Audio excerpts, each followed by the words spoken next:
আপনারা দেখছেন হলদিবাড়ি টাইমস। উপড়ে গিয়ে চলন্ত ট্রাকের ওপর এসে পড়ল আস্ত একটি গাছ। অল্পের জন্য রক্ষা পায় চালক খালাসি সহ ট্রাকটি। শুক্রবার বিকেলে এমন ঘটনায় চাঞ্চল্য ছড়ায় উত্তরবড় হলদিবাড়ি গ্রাম পঞ্চায়েতের কাশিয়াবাড়ি বাজার সংলগ্ন এলাকায়। স্থানীয়রা ছুটে এসে গাছটির ডালপালা কেটে আটকে পড়া ট্রাকটিকে উদ্ধার করে। এদিকে গাছটি উপড়ে রাস্তার দিকে হেলে থাকায় অবরুদ্ধ হয়ে যায় হলদিবাড়ি জলপাইগুড়ি রাজ্য সড়ক।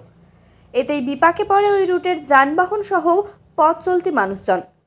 ঘটনাস্থলের দুই প্রান্তে আটকে পড়ে বিএসএফের গাড়ি, অ্যাম্বুলেন্স সহ বিভিন্ন যাত্রী ও পণ্যবাহী যানবাহন। প্রত্যক্ষদর্শী দুলাল মোহাম্মদ বলেন, একটি ট্রাক জলপাইগুড়ির দিকে যাচ্ছিল। এই এলাকায় পৌঁছতেই রাস্তার পাশে থাকা আকাশমণি গাছ চলন্ত ট্রাকের ওপরে এসে পড়ে। এতে ট্রাকটি আটকে যায়।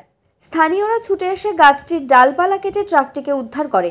গাছের মাথার দিক পড়ায় ট্রাকটি তেমন ক্ষতি হয়নি। এতেই ওই পথটি অবরুদ্ধ হয়ে যায়। বিঘ্নিত হয় যান চলাচল। এরপর হলদিবাড়ি পূর্ত দফতরের কর্মীরা এসে গাছটি কেটে সড়কটি অবরোধ মুক্ত করে। রাকেশ রায়, আরে এখানে একটা গাছ ছিল, গাছটা আগে থেকে হেলে ছিল, তো গাড়ির মধ্যে হালকা একটু লাগে গাছটা একদম গাড়ির উপরে পড়ে গেছে।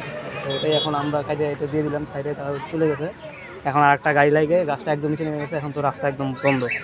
এটা কাশিয়াবাড়ি বড় ব্রিজের আগে।